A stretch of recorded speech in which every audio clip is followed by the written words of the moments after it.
Bienvenue à tous pour cette terrifiante et légendaire histoire de la bête du Gévaudan. Encore aujourd'hui, elle n'a toujours pas révélé son mystère et elle fascine autant qu'elle intrigue, marquant à jamais l'histoire du Gévaudan. Avant de commencer, revenons un peu plus sur le détail du contexte et du décor. L'action se passe dans les années 1700. Les bergers n'avaient pas peur des loups. Tous plusieurs fois ont lancé leurs chiens aux trousses de ces voleurs de moutons. Quant aux petits gardiens de troupeaux, qui ne possédaient pas de chiens, ils couraient eux-mêmes sus aux loups avec leurs bâtons en criant, ou bien leur jetaient des pierres. Et les loups, animaux timides, beaucoup plus timides qu'on ne le croit, s'enfuyaient, tenaillés par la faim, mais avec l'espoir de trouver ailleurs une proie moins bien gardée. Dans le contexte de l'époque, à Versailles, le quotidien du roi Louis XV est celui des affres de la cour. Entre intrigues et maîtresses, dont la célèbre marquise de Pompadour, dans la bonne société, l'époque est au salon, où s'échangent passionnément les idées des Lumières.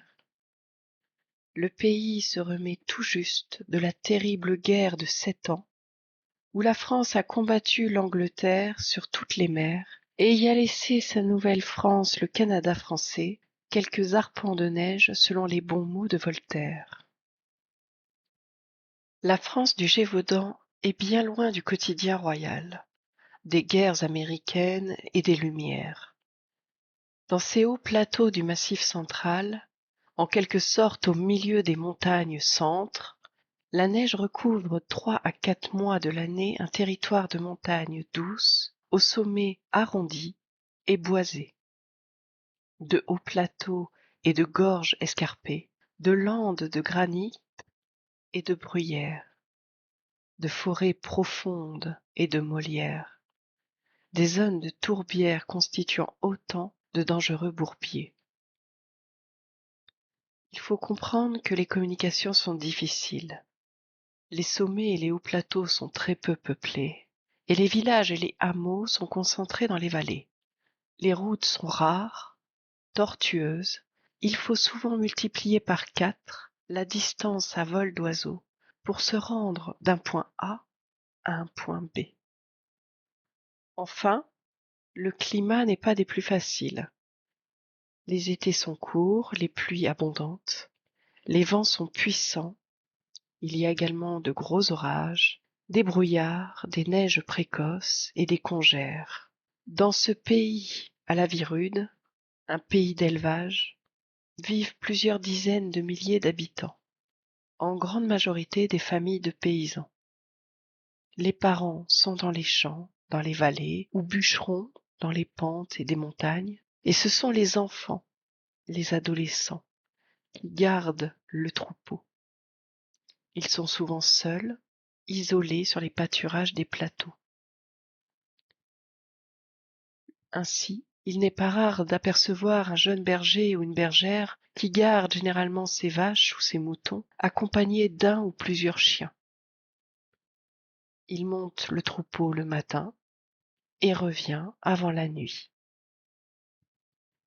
C'est d'ailleurs dans un de ces pâturages, dans la haute vallée de l'Allier, au printemps 1764, que tout commence.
Au commencement de juin de l'année 1764, une femme de Langogne, en Gévaudan, gardait son troupeau de bœufs aux environs du bourg.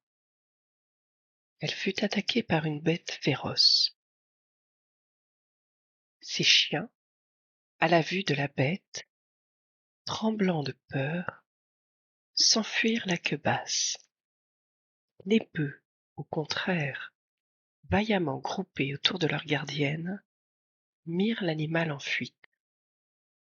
La femme, au reste, n'était pas blessée. Elle rentra à Langogne, très émue, la robe et son corsage en lambeaux. À la description qu'elle fit du monstre qui l'avait assaillie, on comprit que la peur lui avait quelque peu troublé la tête. C'était un loup, tout simplement, assuraient les sceptiques. Peut-être un loup enragé. Le fait n'était pas rare, et l'on n'en parla plus. Mais quelques semaines plus tard, le bruit se répand dans toute la vallée de l'Allier supérieur que cette bête a reparu. Le 30 juin, à Saint-Étienne-de-Lugdarès, en Vivarais, elle a dévoré une fillette de 14 ans.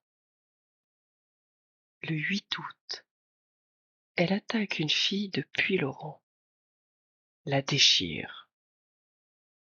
3 garçons de 15 ans, du village de Chélat-l'Évêque, une femme d'Arzanc, puis une fillette du village de Thore.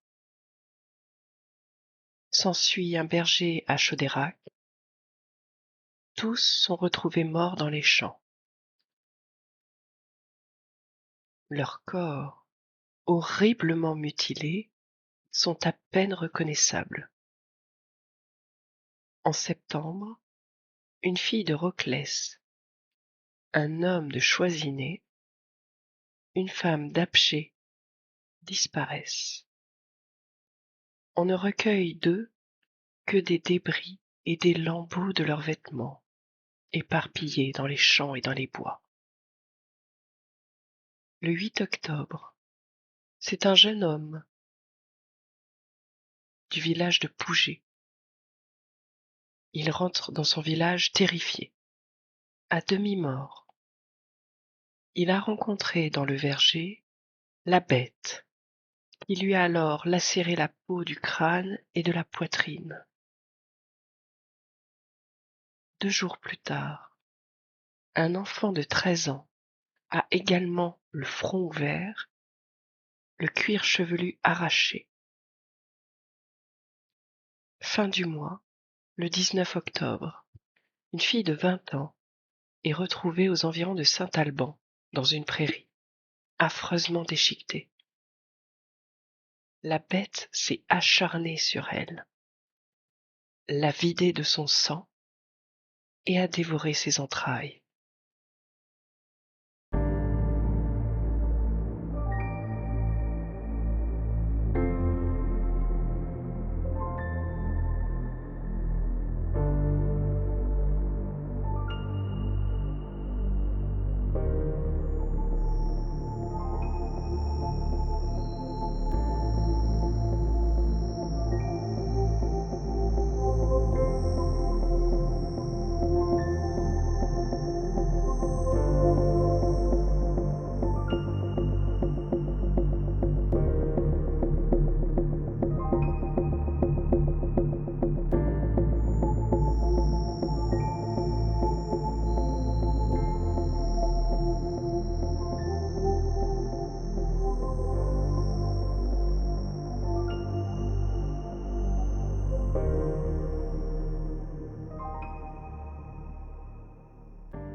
Tout le Gévaudan se met à trembler.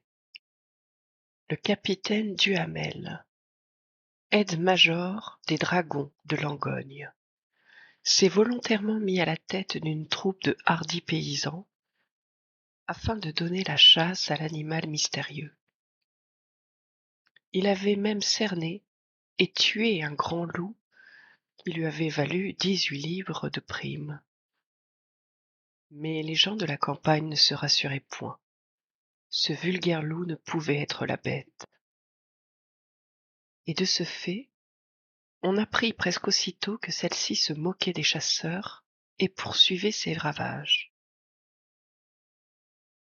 Un soir d'octobre, un paysan du village de Juliange, Jean-Pierre Pourchet, rangeait des bottes de paille dans sa grange, comme à son habitude. Le soir tombait, la neige couvrait la campagne. Quand tout d'un coup, une ombre passe devant l'étroite fenêtre de son hangar. Pourchet est pris d'une espèce de frayeur. Il va décrocher son fusil, se poste à la lucarne de son écurie, et il aperçoit alors dans la rue du village, devant la fontaine, un animal monstrueux et tel qu'il n'en a encore jamais vu. C'est la bête, c'est la bête, se dit-il. Quoiqu'il fût très fort et courageux, il tremblait au point que ses mains ne pouvaient tenir à peine son arme. Pourtant, ayant fait le signe de la croix, il épaule, il vise et il tire. La bête tombe, se relève, secoue sa tête sans bouger de place et regarde de tous les côtés d'un air furieux. Pourchet ne se démonte pas et lâche alors un second coup. La bête jette un cri terrifiant. Elle fléchit sur ses pattes et s'enfuit, en faisant, d'après les témoins, un bruit semblable à celui d'une personne qui se sépare d'une autre après une dispute. De ce soir-là, Pourchet resta bien convaincu que, à moins d'un miracle, tous les habitants du Gévaudan étaient destinés à être mangés.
De tels récits portaient au loin la terreur.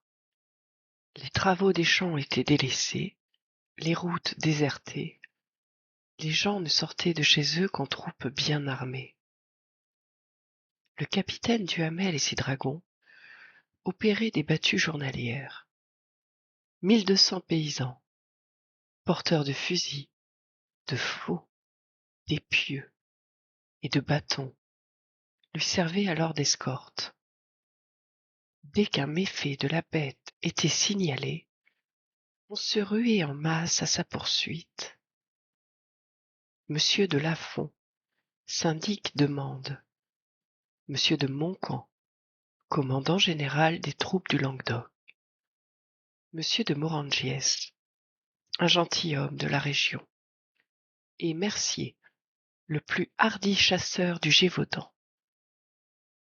Tous s'étaient mis en campagne et battaient le pays de Langogne à Chély et de Malzieu à Marvejols. Des crieurs allaient de village en village pour ameuter les paysans. Les braves se mobilisaient et par les chemins neigeux partaient résolument à la recherche du monstre. Un jour, la bande que commandait Monsieur Lafond, en marche depuis 72 heures, s'arrêta subitement tout près du château de la Baume. Qu'y a-t-il? La bête? La bête est là? Oui, on vient de l'apercevoir, dissimulée derrière un mur. Elle est couchée sur le ventre et guette un jeune berger qui, à quelque distance, garde des bœufs dans un pâturage. Mais elle a éventé l'ennemi, et en quelques bonds seulement, elle gagne un bosquet voisin. Cette fois, nul doute, on la tient. Les paysans se précipitent au nombre d'une centaine, cernent le petit bois, tandis que d'autres, avec précaution, se glissent sous les branches, battant les fourrés. La bête, débûchée, prend son élan. Un chasseur la tire à 10 pas. Elle tombe, mais se relève. Elle reçoit alors une seconde balle et tombe de nouveau,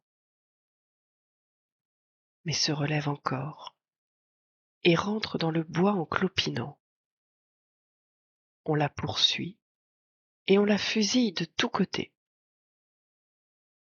La voici encore une fois en plaine, tombant à chaque décharge, mais se redressant toujours. On la voit enfin revenir au bosquet et s'y enfermer.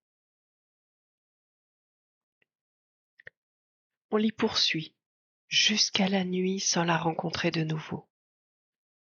Comme on la croyait morte, on remit au lendemain la recherche de sa dépouille.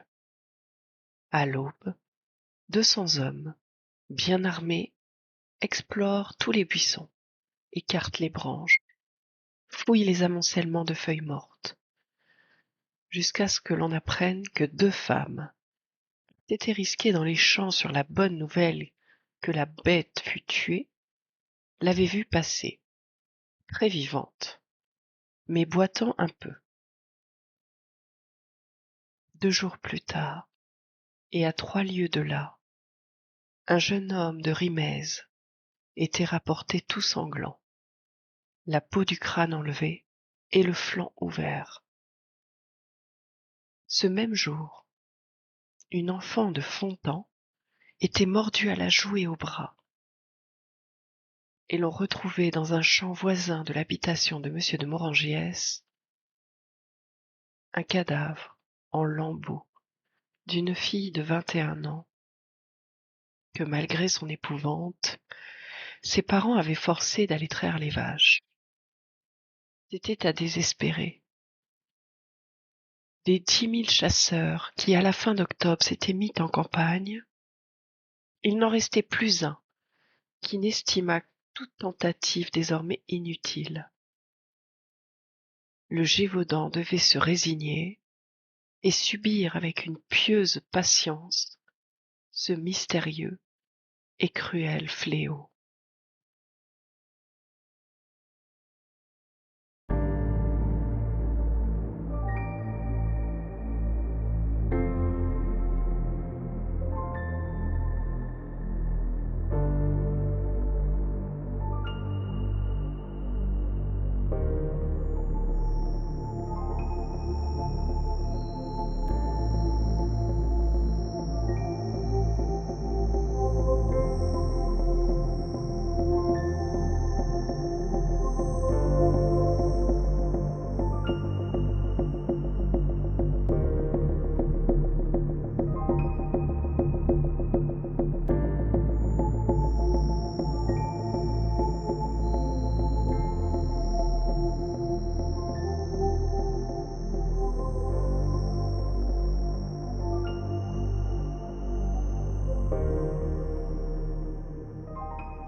On savait bien maintenant que la bête n'était pas un loup.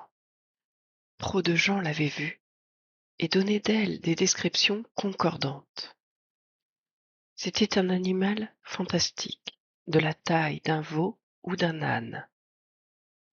Elle avait le poil rougeâtre, la tête grosse, assez semblable à celle d'un cochon.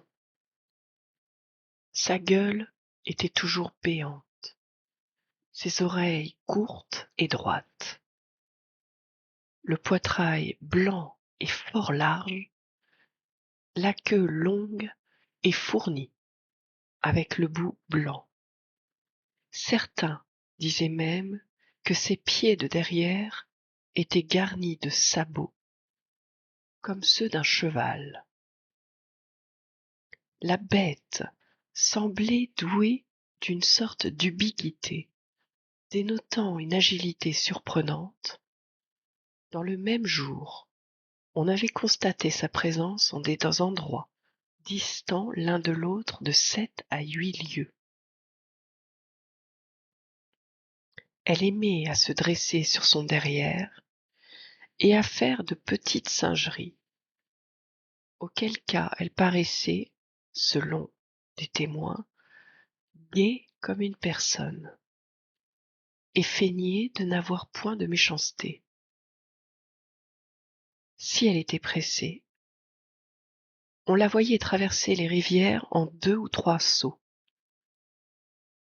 Mais quand elle avait son temps, on la voyait alors marcher sur l'eau sans se mouiller. Quelqu'un même assurait l'avoir entendue rire et parler. Il était de tradition que lorsqu'une mère gourmandait son enfant et le menaçait de l'arrivée de la bête pour lui, on voyait celle-ci, avisée par on ne sait qui, venir poser ses 2 pattes devant l'appui de la fenêtre et contempler alors d'un air arrogant le bébé promis à sa convoitise. D'ailleurs, elle dévorait rarement le cadavre de ses victimes, se contentant de les déchirer, de sucer leur sang, scalper la tête et d'emporter le cœur, le foie et les intestins.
La calamité qui frappait le Gévaudan mettait en émoi tout le royaume.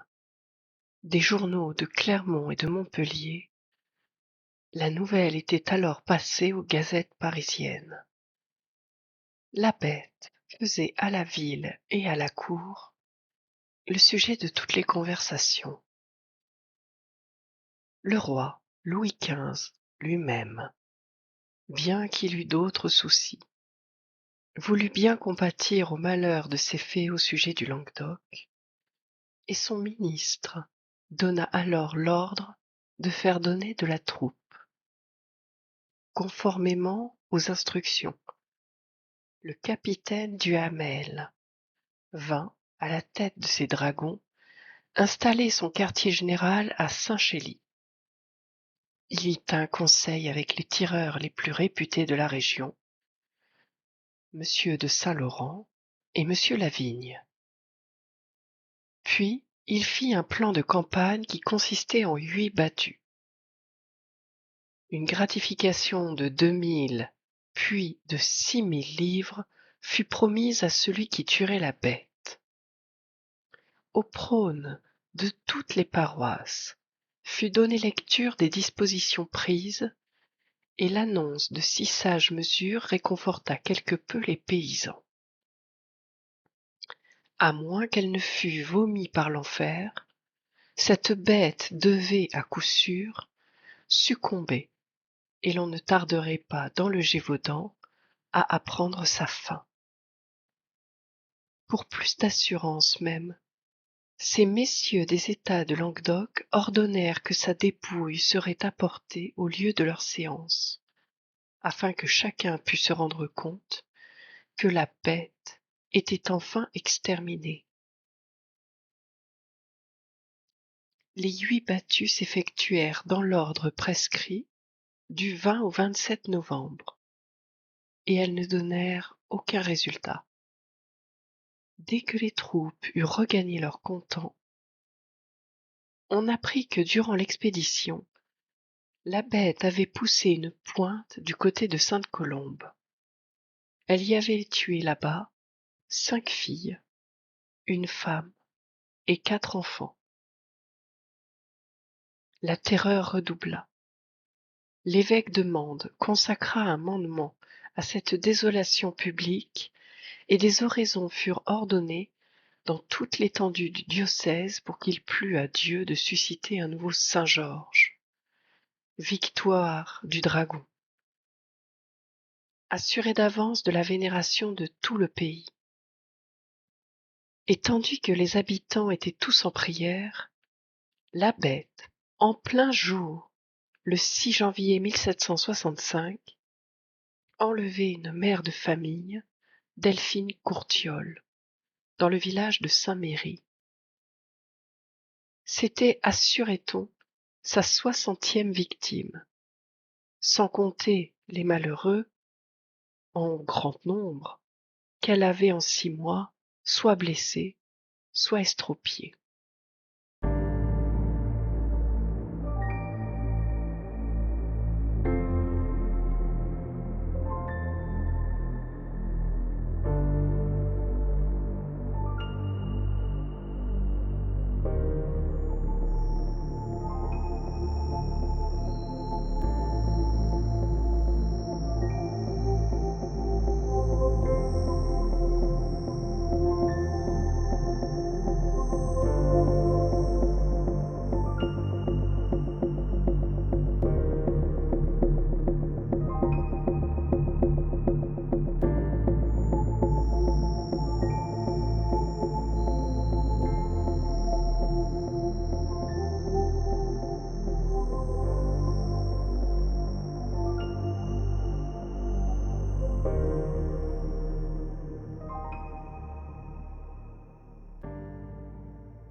À cette époque, en janvier 1765, se place un incident qui mit alors en émoi tout le pays et qui fit date dans cette histoire.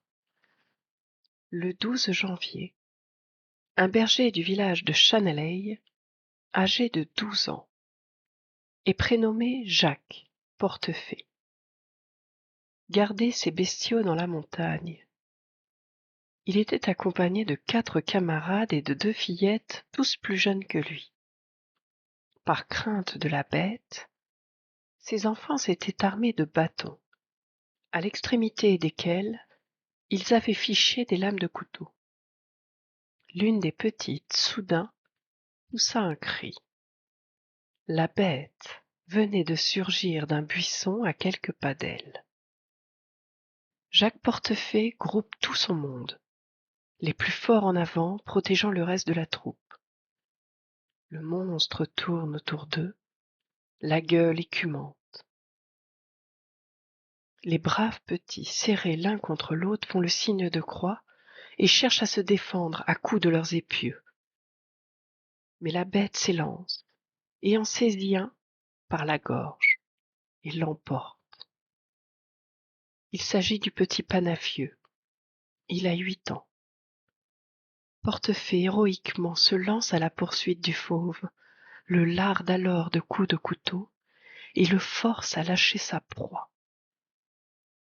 Joseph Panafieux en est quitte pour une joue arrachée, que la bête en 3 coups de dent mange sur place.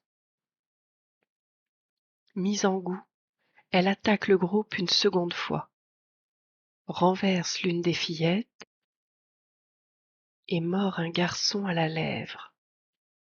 Il s'appelle Jean Verrier. Elle le saisit alors par le bras et l'entraîne. Un camarade qui a trop peur crie qu'il faut sacrifier celui-là et profiter pour s'enfuir, le temps que la bête mettra à le manger. Mais Portefaix déclare qu'ils sauveront leurs camarades ou qu'ils périront tous. Ils le suivent, même Panafieux qui n'a plus qu'une joue et que le sang aveugle. Tous, hardis, piquent la bête, cherchent à lui crever les yeux, à lui couper un bout de langue. Ils finissent par l'acculer dans un bourbier où, s'enlisant, elle lâche enfin l'enfant qu'elle tient.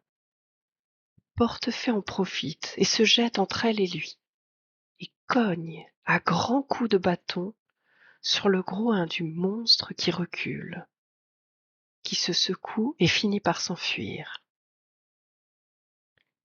Le procès-verbal authentique de cet exploit fut envoyé à monseigneur l'évêque de Mende, qui l'adressa au roi. Celui-ci décida que chacun des 7 petits paysans de Chanaleille toucherait 300 livres sur sa cassette, et que le jeune Portefaix serait alors élevé aux frais de l'État. Il fut donc placé quelques mois plus tard chez les frères de Montpellier, et disons, pour ne plus y revenir, qu'après de brillantes études, il entra dans l'armée et mourut en 1795 lieutenant d'artillerie coloniale. La France entière connut par les gazettes les complaintes et les images de cet épique combat. Si la célébrité de Jacques Portefaix fut immédiate, la renommée de la bête, elle, s'accrut de l'aventure. De tout point, dans tout le royaume, de Marseille et de Gascogne surtout, des héros s'offraient pour en débarrasser le Gévaudan. Le moindre petit tireur d'alouettes rêvait de ce beau coup de fusil, d'autant plus que le roi promettait alors une prime de 9400 livres à l'heureux chasseur qui triompherait enfin de l'invincible et mystérieux animal.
Les gens timorés eux-mêmes ne se désintéressaient point de ce malheur public, et imaginaient les stratagèmes les plus prudents.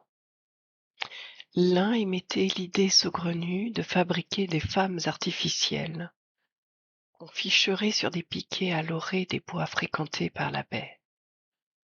C'était très simple.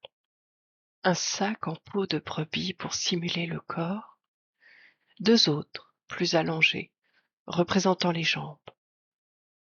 Le tout surmonté d'une vessie peinte à la manière d'un visage et remplie d'éponges imbibées de sang frais mêlé à des boyaux. Le tout assaisonné de poison, de façon à forcer la bête vorace à avaler sa propre faim. Un autre proposait d'élire 25 hommes intrépides, de les revêtir de peaux, de lions, d'ours, de léopards, de cerfs, de biches, de veaux, de chèvres, de sangliers et même de loups, avec un bonnet de carton garni de lames de couteau. Chacun de ces déguisés devait être porteur d'une petite boîte contenant 12 onces de graisse de chrétien ou de chrétienne, mêlée à du sang de vipère, et munie de 3 balles carrées, mordues par la dent d'une jeune fille, vierge.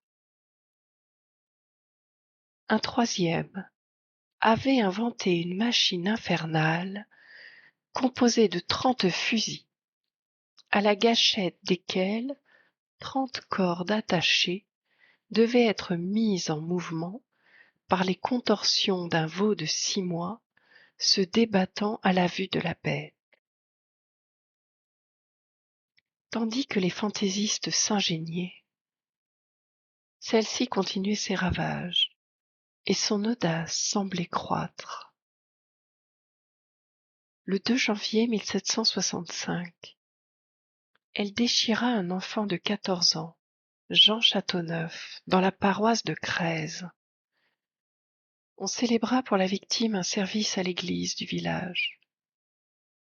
Et le lendemain, au crépuscule, comme le père de Châteauneuf pleurait dans sa cuisine, on vit la bête qui vient le regarder par la fenêtre. Elle posa ses pieds de devant sur l'appui de la croisée. Châteauneuf aurait pu la saisir par les pattes, mais il n'osa pas. Le 2 février, elle traverse au trot le petit village de Saint-Amand, à l'heure où les paysans assistent à la grand-messe. Elle espérait sans doute pouvoir pénétrer dans quelques maisons et y trouver des enfants. Mais toutes les portes étaient bien fermées, et elle s'en alla, dépitée, après avoir fureté partout.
Alors une grande chasse fut organisée.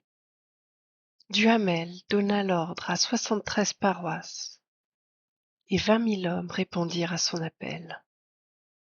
Les seigneurs de toute la région se mirent à la tête de leurs paysans. Et cette formidable armée entre en campagne le 7 février. Le pays était couvert de neige. Il fut ainsi facile de relever la piste de la bête et de la suivre.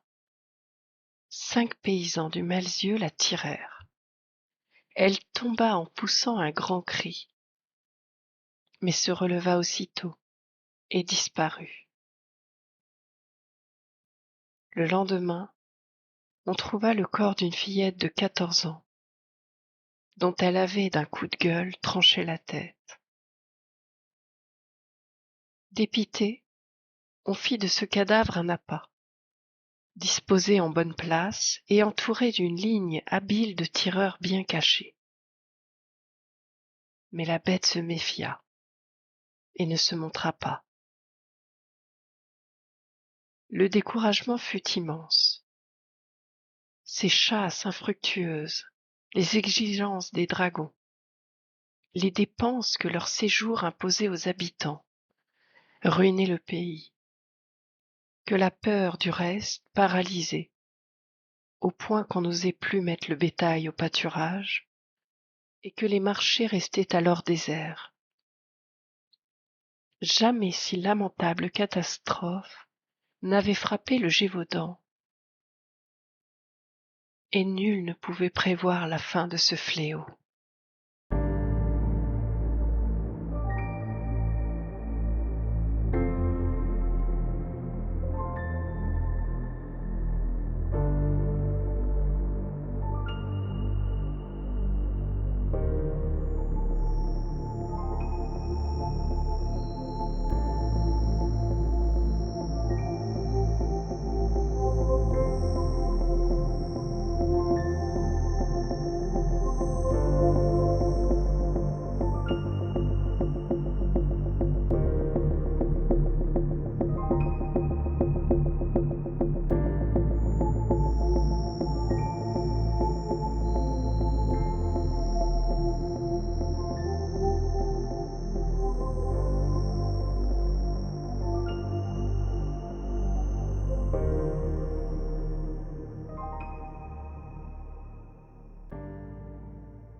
Il y avait alors en Normandie un vieil gentilhomme nommé Denval, dont la réputation de louvetier était grande. Il avait, en son existence, tué, assurait-il, 1200 loups, et les exploits de la bête du Gévaudan troublaient son sommeil.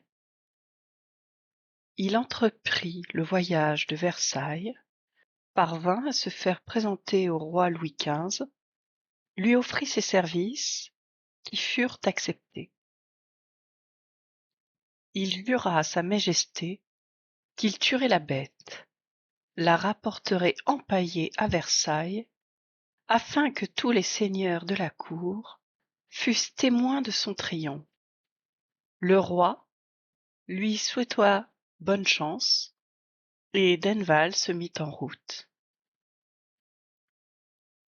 Le 19 février, il arrive à Saint-Flour, avec son fils, 2 piqueurs et ses 6 énormes dogues.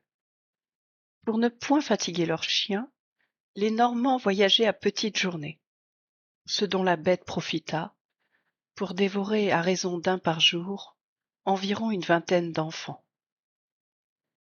Denval procéda avec une sage lenteur à ses préparatifs. Il voulait étudier savamment l'insolite gibier qu'il se préparait à chasser. À le voir si méticuleux, les paysans trépignaient d'impatience. Ils avaient repris confiance à l'annonce de cet homme providentiel envoyé par le roi, et ne doutaient pas que, du premier coup de mousqueton, il les débarrassera de la bête. Mais lui ne se hâtait pas. Il explorait prudemment le pays, relevait çà et là les passés du fauve, et constatait que chacun de ces bonds avait, en terrain plat, une longueur de 28 pieds. Il en concluait, selon ces mots, que cette bête n'est nullement facile à avoir. D'ailleurs, ses chiens étaient restés en route, et il lui fallait les attendre avant de se mettre en chasse. Et puis, il ne voulait pas de rival, et il fit comprendre qu'il ne tenterait rien si Duhamel et ses dragons ne se retiraient pas. Discussions, intrigues à ce sujet, le temps passait et la bête ne jeûnait pas. Le 4 mars, elle dévorait à Ali une femme de 40 ans. Le 8, au village de Fayet, elle mangeait une jeune fille de 20 ans. Le 11, dans un hangar à Malveillette, elle déchirait en lambeaux une fillette de 5 ans. Méfait semblable le 12, le 13 et le 14 du mois, en des endroits si distants qu'on ne pouvait s'expliquer la rapidité de ses courses. Ce perpétuel vagabondage inspirait par toute la France tant de terreur que, certains accidents similaires s'étant produits aux environs de Soissons, on publia partout que la bête du Gévaudan ravageait alors à la fois l'Auvergne et la Picardie.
Denval, très calme, prétendait agir sans concurrent. Duhamel s'obstinait à ne point quitter la place, et la bête mangeait le monde. Il serait oiseux de détailler les disputes du Normand et du Dragon. Comme on en pense, c'est le Normand qui l'emporta. Duhamel battit en retraite, avec ses soldats, et quitta le pays, fort dépité d'abandonner à son rival la victoire. Car nul doute que maintenant, libre de ses mouvements, le terrible louvetier triompherait bientôt de la bête. Et hélas, durant 3 mois, il donna la chasse sans l'atteindre. Les 10 000 paysans qu'il avait mis sur pied ne réussirent qu'à tuer une pauvre louve, qui pesait à peine 40 livres, et dans le corps de laquelle on trouva quelques chiffons de linge et du poil de lièvre. En vain, Denval se résout-il à des expédients indignes sa grande renommée. En vain empoisonnait-il un cadavre qu'il exposa en manière de piège, aux environs d'un bois où la présence du monstre avait été signalée. Celle-ci déchira le cadavre, en fit un bon repas, et ne parut pas s'en porter moins bien. Après 10 semaines de battues et d'embuscades, après tant et tant de fusillades et de traquenards, il fallut bien convenir qu'il se moquait des gens, des balles et du poison. Ce monstre était issu des enfers. Les plus zélés chasseurs se décourageaient. Denval se lamentait d'être mal secondé. Les paysans riaient de lui et le déclaraient incapable de tuer le moindre lapin. Les esprits s'aigrissaient. Le ton de la correspondance officielle elle-même devenait acerbe, et l'on reprochait aux Normands de trop ménager ses pas, sa peine et son chien. Ce fut un beau temps pour la bête. Elle se montrait journellement et ne se privait de rien. La liste de ses carnages est terrifiante. Elle dévora à la close une première communiante, Gabrielle Pessier, dont elle arrangea si proprement la tête coupée, les vêtements et le chapeau, que lorsqu'on découvrit les restes de la fillette, on la crut dans un premier temps simplement endormie. Le 18 avril, elle tue un vacher de 12 ans, le saigne comme aurait fait un boucher, mange ses joues, ses yeux, ses cuisses, et lui disloque même les genoux. Avant Tujol, elle égorge une femme de 40 ans, puis 2 filles, dont elle suce tout le sang et leur arrache le cœur. Il n'est point de village dans le Gévaudan dont les registres de paroisse ne portent dans cette période de printemps 1765 maintes sinistres mentions de ce genre. Acte de sépulture du corps de mangé en partie par la bête féroce. Toujours aperçu, toujours traqué, toujours fusillé, toujours poursuivi, empoisonné même, et toujours aussi affamée. Elle reparaissait chaque jour et semblait s'amuser de la terreur qu'elle inspire. On la voyait de loin s'embusquer auprès d'un buisson, s'asseoir sur son derrière et gesticuler avec ses pattes de devant, comme pour narguer ses futures victimes.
Le bruit de ses exploits avait dépassé les mers.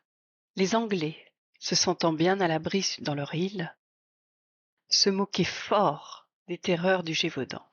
Une gazette de Londres annonçait plaisamment qu'une armée française de 120 000 hommes avait été défaite par cet animal féroce, qui, après avoir dévoré 25 000 cavaliers ainsi que toute l'artillerie, s'était trouvée le lendemain vaincue par une chatte dont elle avait mangé les petits.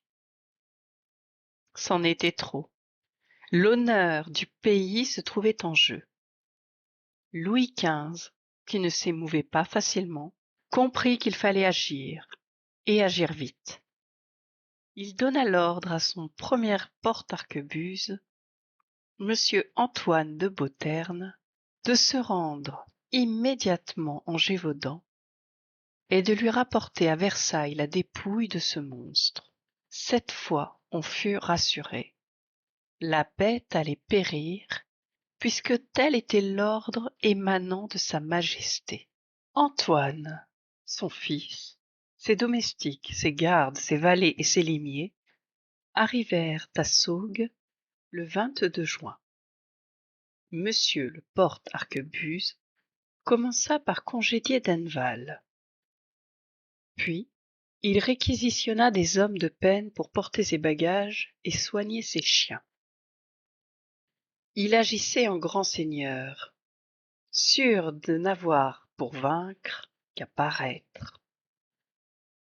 Ce qu'ayant appris, la bête lui porta un défi. Le 4 juillet, en plein midi, elle enleva une vieille femme, Marguerite Houstalier, qui filait à la quenouille dans un champ voisin de Broussol, et la laissa morte, après lui avoir arraché la peau du visage. En sa qualité de porte-arquebuse du roi, de lieutenant de ses chasses et de chevalier de Saint-Louis, Antoine voulut demeurer impassible. Il organisa quelques reconnaissances qui ne donnèrent aucun résultat. Les paysans ne se gênaient pas pour dire qu'il coûtait plus cher que les autres, et n'en faisaient pas plus qu'eux. Ce fut une bien autre surprise. Quand, après 3 mois de tâtonnements et de ripailles, on le vit partir en trombe, avec tout son équipage, pour une partie de l'Auvergne où la présence de la bête n'avait encore jamais été signalée. Il alla jusqu'au bois de l'abbaye de Chazes, où les loups étaient nombreux. Le 21 septembre, il se trouvait là, à l'affût, quand il vit venir à lui un animal de forte taille. Sa gueule était ouverte et ses yeux en sang.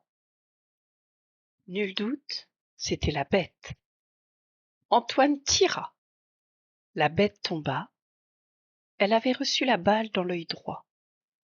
Elle se releva pourtant, avec peine. Mais une seconde balle l'atteignit en plein corps, et elle roula alors raide morte. Antoine et tous ses gardes se précipitèrent. La bête pesait 130 livres. Elle mesurait 5 pieds, 7 pouces de longueur. Avait des dents et des pieds énormes. C'était d'ailleurs un loup, un vulgaire loup, que l'on rapporta triomphalement à Saugues, où le chirurgien Boulanger procéda à l'autopsie. On convoqua 7 ou 8 enfants qui naguère avaient vu la bête, et qui, sévèrement interpellés par monsieur le porte-arquebuse, déclarèrent alors que oui, ils la reconnaissaient bien. Du tout, il fut dressé un procès-verbal, et monsieur de Bainlavilliers, intendant d'Auvergne, écrivit à sa majesté une lettre enthousiaste pour la remercier de tout ce qu'elle avait daigné secourir son bon peuple de Gévaudan. Le cadavre de la bête, transporté sans délai à Clermont, fut empaillé et expédié à Fontainebleau où se trouvait la cour. Le roi rit beaucoup de la simplicité de ces bons paysans, dont la superstition avait transformé un simple loup en une bête apocalyptique. Du reste, l'autopsie ne révéla rien. Aucun corps humain, aucun reste humain dans le ventre de ce bon vieux loup. Néanmoins, pour avoir à tout jamais débarrassé le royaume de ce cauchemar, Antoine fut nommé, ce qui paraît invraisemblable, grand-croix de l'ordre de Saint-Louis et reçut 1000 livres de pension. Son fils obtint une compagnie de cavalerie, sans compter qu'il gagna une fortune en exhibant à Paris la bête du Gévaudan. 10 ans plus tard, on la montrait encore dans les foires de province. Elle était donc bien officiellement morte, et l'on n'y pensa plus.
Il n'en était point de même en Gévaudan.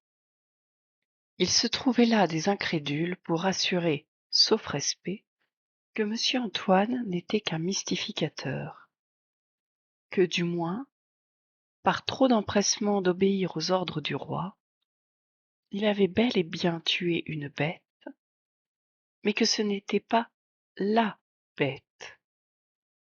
Pourtant, celle-ci ne se montrait plus. Par courtisanerie sans doute, car les bonnes gens assuraient qu'on la reverrait bientôt. On la revit en effet. Dès les premières neiges, elle enleva une fille de Marcillac, fit son second repas d'une femme de Souliange, dont elle ne laissa que les 2 mains. Les curés, sur les registres paroissiaux, eurent de nouveau à transcrire: « J'ai enterré dans le cimetière du village, les restes d'œufs dévorés par la bête féroce qui parcourt encore le pays. Elle avait en effet repris ses courses vagabondes, et à compter du 1er janvier 1766, elle se montra tous les jours. C'était bien elle, on ne pouvait s'y tromper. Comme jadis, elle enlevait quotidiennement un enfant ou une femme. Comme jadis, elle venait le soir dans les villages, poser ses pattes sur l'appui des fenêtres et regarder dans les cuisines. Et ce n'était pas un loup. Tout le Gévaudan l'aurait attesté sous serment. Depuis 2 ans, on avait tué dans la région 152 loups, et les paysans ne s'y trompaient pas. Il y eut des faits tragiques, extraordinaires. 2 petites filles de Lèbres jouaient devant la maison de leurs parents, quand la bête, survenant, se jeta sur l'une d'elles et la saisit dans ses crocs. L'autre fillette, espérant défendre sa sœur, sauta sur le dos du monstre, s'y cramponna et se laissa emporter. À ces cris, les villageois accoururent, mais trop tard. La tête d'une des enfants était déjà séparée de son corps, et l'autre petite avait le visage en lambeaux. Un paysan, Pierre Blanc, lutta un jour avec la bête durant 3 heures consécutives. Quand ils étaient trop essoufflés, lui et elle se reposaient un peu, puis ils reprenaient le combat. Pierre Blanc la vit de près. Il affirma avec ardeur qu'elle se plantait sur ses pattes de derrière pour mieux allonger des coups de griffe, et qu'elle lui parut, je cite, toute boutonnée sous le ventre.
Le Gévaudan suppliait qu'on lui vînt en aide, mais ses lamentations restaient sans écho. L'intendant de la province ne voulait pas encourir la disgrâce, en réveillant une affaire que Versailles déclarait depuis longtemps terminée. Reparler de la bête c'eût été en quelque sorte désavouer le roi, ou tout du moins insinuer qu'on l'avait trompé. Risquer d'impatienter sa majesté pour quelque malheureux paysan de plus ou de moins, quel courtisan aurait eu cette audace? La bête était morte. Monsieur Antoine l'avait tuée. Voilà qui était définitif. Il n'y avait plus à y revenir.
Et toujours, toujours la bête mangeait le monde. Le 19 juin 1767, après un grand pèlerinage à Notre-Dame-des-Tours, où toutes les paroisses du pays se rendirent, le marquis d'Apcher, l'un des seigneurs du Gévaudan, organisa une battue. Au nombre des chasseurs se trouvait un rude homme, du nom de Jean Chastel. Il avait 60 ans, étant né vers le commencement du siècle, à Darmes, près de Bessères-Sainte-Marie. C'était un gars robuste et pieux, que toute la région estimait pour son honnêteté scrupuleuse et sa bonne conduite. Jean Chastel se trouvait donc ce jour-là posté sur la Sogne d'Auvers, près de Saugues. Il avait à la main son fusil chargé de 2 balles bénites et récitait ses litanies, quand il vit venir à lui la bête, la vraie. Tranquillement, il ferme son livre de prières, le met dans sa poche, retire ses lunettes, les plie dans l'étui. La bête ne bouge pas, elle attend. Chastel épaule, vise et tire. La bête reste immobile. Les chiens accourent au bruit du coup de feu, la renversent, la déchirent. Elle est morte, raide morte. Son corps, chargé sur un cheval, est aussitôt porté au château de Besques. Là, on l'examine, et après une autopsie, on en conclut que oui, c'est bien la bête, ce n'est pas un loup. Ses pattes, ses oreilles, l'énormité de sa gueule indiquent un monstre d'espèce inconnue. En l'ouvrant, on trouve dans ses entrailles l'os de l'épaule d'une jeune fille, sans doute celle qui l'avant-veille avait été dévorée à Pébrac. On emmène la dépouille de la bête dans tout le pays, on la montre. Puis, on la mit dans une caisse, et Jean Chastel partit avec ce triomphal et encombrant colis pour Versailles. Là ne manqueraient point les savants pour diagnostiquer quel pouvait être cet animal fantastique, voire exotique. On verrait bien que monsieur Antoine s'était joué du roi. Par malheur, le voyage s'effectua par les chaleurs d'août à un rythme très lent. À l'arrivée, la bête était dans un tel état de putréfaction qu'on se hâta de l'enterrer sans que quiconque eût le courage de l'examiner, de sorte qu'on ne saura jamais, jamais ce qu'était la bête du Gévaudan. Chastel, cependant, fut présenté au roi, qui se moqua de lui. Le brave homme soupçonna toujours qu'il était victime d'une intrigue de cour. Il n'était pas de taille à protester. Il courba donc le front et revint au pays, où le receveur des tailles lui compta pour toute gratification 72 livres. De récentes recherches historiques laisseraient à penser que Jean Chastel ne soit jamais monté à Paris, mais que ce soit le domestique d'Apcher qui ait fait le voyage à sa place. Mais le Gévaudan fut moins ingrat que Versailles. Jean Chastel en devint le héros. Son nom, après un siècle et demi, y est connu de tous. Un écrivain local lui consacra un poème épique qui ne compte pas moins de 360 pages et dont l'élaboration dura 20 ans. La mort du monstre y est pittoresquement contée.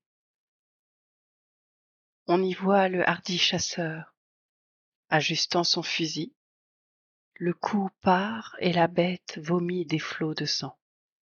Certain de sa conquête, voyant que tout effort, tout cri sont superflus, Chastel s'écrie: Bête, tu n'en mangeras plus.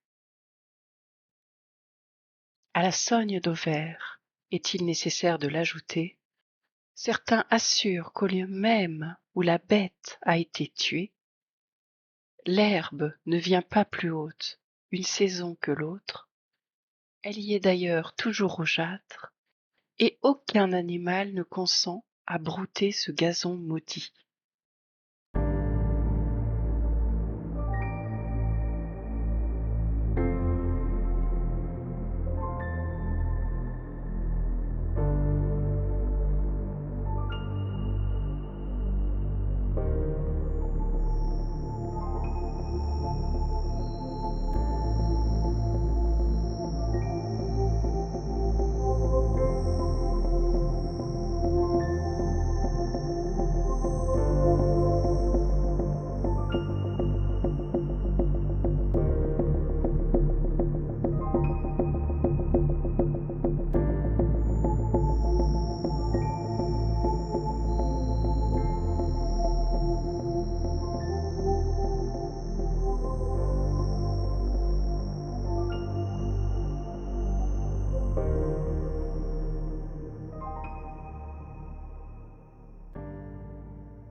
Avant de clore cette histoire, j'aimerais partager avec vous plusieurs théories sur la nature de la bête. Depuis les récits du Gévaudan et les rapports officiels, beaucoup d'esprits, scientifiques ou non, se sont penchés sur le mystère de la bête. La première théorie serait celle du loup. Un loup différent, une espèce ou une sous-espèce différente, ou bien une famille de loups. Il y a ensuite l'animal hybride, un chien-loup par exemple, ou un tigron, une hybridation d'espèces qui aurait fait naître un individu particulièrement robuste et particulièrement original au niveau de ses caractéristiques physiques. La troisième théorie avancée est celle de l'animal exotique. La favorite est celle d'une hyène. En effet, il n'était pas rare à l'époque que des animaux exotiques soient importés pour les ménageries royales. Que peut-être un des individus se serait échappé et aurait trouvé refuge dans les bois denses du haut plateau du Gévaudan. Elle correspond à la description faite, et les animaux exotiques n'étaient pas connus du grand nombre. Ainsi, une hyène aurait très vite fait de passer pour un animal issu des enfers, un loup diabolique en quelque sorte. La quatrième hypothèse est celle d'un fou sadique. En effet, beaucoup de descriptions font penser possiblement à un déguisement. Dès lors, beaucoup de médecins, de sociologues et d'historiens émettent l'hypothèse que ce fut un homme, un serial killer de l'époque, qui se bestialisait avec des peaux d'animaux, notamment des peaux de sangliers, assez rudes pour résister aux fusils de l'époque, et qui prenait un malin plaisir à effrayer la population. La dernière hypothèse, c'est celle d'une association entre l'homme et l'animal. De par sa gestuelle, de par son intelligence et son ubiquité, beaucoup imaginent un animal dressé, du moins domestiqué, apprivoisé. Il y a un mélange également d'hypothèses, comme quoi l'homme pourrait être un fou sadique et avoir apprivoisé un animal, pourquoi pas exotique, tel une hyène. Dès lors, on pourrait expliquer l'étrange intelligence et l'étrange habileté de l'animal, ainsi que le fait qu'elle n'ait pas peur de l'homme. Les théories divergent en de nombreuses sous-théories. Néanmoins, je suis très curieuse de savoir ce que vous en pensez et de savoir si, à l'écoute de cette histoire, une théorie vous est apparue. Je vous invite donc à m'en faire part dans la section commentaires, à débattre bien entendu avec intelligence et bienveillance. Et je vous remercie du fond du cœur de m'avoir accompagné dans cette terrifiante légende française. Et je vous dis à bientôt.